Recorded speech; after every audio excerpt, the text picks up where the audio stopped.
Welcome back. You're watching CNBC TV 18. Prime Minister Narendra Modi launched the Prime Minister PM Gati Shakti portal earlier this morning. Now, the attempt on the part of the government, in its words, is to break down silos and institutionalize a holistic planning for stakeholders across major infrastructure projects. This is also likely to converge with the National Infrastructure Pipeline, what the government is attempting to do, and these are the details that will benefit our viewers. An empowered group of secretaries under the chairmanship of the Cabinet Secretary is being proposed to be constituted to approve any changes in the master plan. This EGOS will then be supplemented by a network planning group. The network planning group will meet at least once a month to have regular and intensive coordination to avoid overlaps and ensure that there is effective execution on the ground. Joining us now to take us through what they make of this change and this new development is the President of CII, TV Narendran. Also with us, Sanjeev Bajaj, the President-designate of CII. Gentlemen, appreciate you joining us here on the program. You were there with the Prime Minister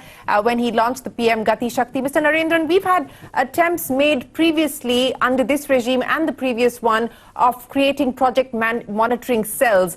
How do you believe this is different, and what will be the material change on account of this? So a few things, Shireen. Firstly, I think the money that we are spending on infrastructure, or we are planning to spend as a country on infrastructure, is multiple times what we've done in the past.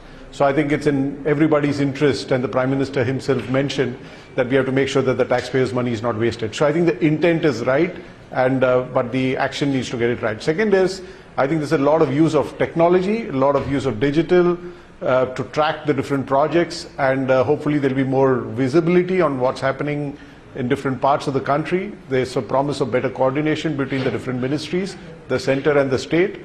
So there's obviously an attempt to do things differently. Hopefully they've taken the learnings from the past, and given the importance of infrastructure and the money being spent, I think, and the Prime Minister's push on this, I guess this time hopefully things will be even better than what has happened in the past.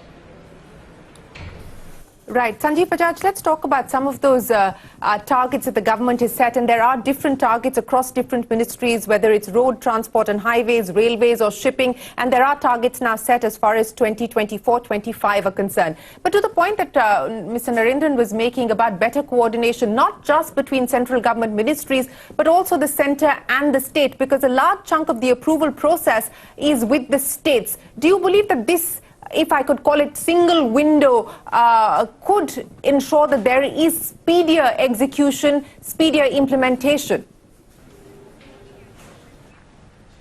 Shireen, as is very clear, there is a significant need for it. If you even look at between the state and the center, there are a number of actions that happen on the infrastructure side led by the center. If the state now knows in advance on one common platform about it, they can help and plan also whatever they're doing on a complementary basis. Even if they're doing another project, but if that's coming in the same zone, you can take cognizance of it, you at least come to know about it, to be able to discuss it.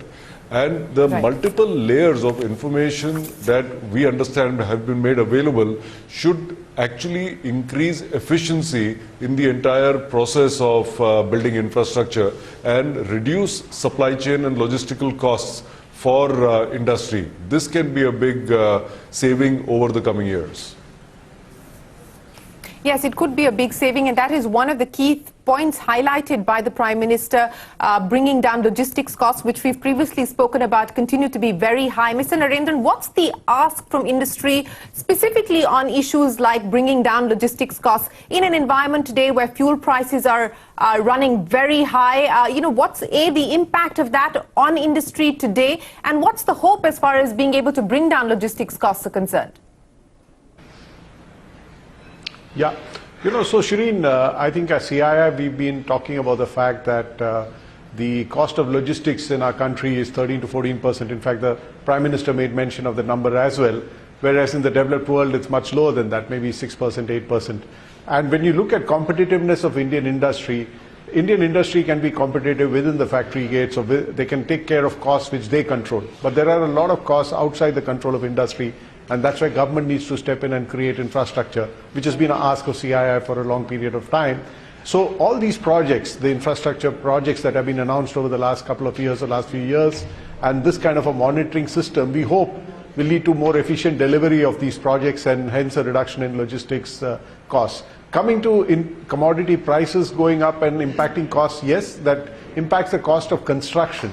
But I think that's only for the time being. I mean, as and when commodity prices are high, there is an impact, negative impact, and similarly when commodity prices are low, there's a positive impact. I think what is more important is as you build infrastructure, you will create more efficiencies which will bring down costs. You know, since we are talking about commodities, Mr. Narendran, let me also get a word in on what's happening as far as the current coal shortage is concerned. The expectation is that it will start to ease over the next few days. In fact, post the 21st of October is what the coal minister told us yesterday, that the expectation is that the situation will improve considerably. Is there a felt impact on industry at this point in time on account of the coal shortage specifically, and related to that, the power issues that we are seeing? I think we are not yet seeing significant impact. There is a fear of an impact because if there are power cuts, it impacts manufacturing. If there's shortage of coal, it impacts production of energy, particularly for captive power plants, etc.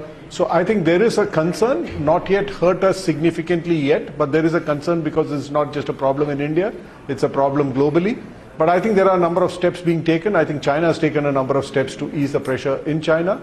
And I think in India as well, as we come out of the monsoon period, typically, which is a low period of production for the coal mines, and as we come into a period where the logistics issues are getting sorted out, I hope things will improve over the next few months, and the government obviously is tracking it very closely. Sanjeev, let me address the issue of the private sector's participation in the infrastructure sector.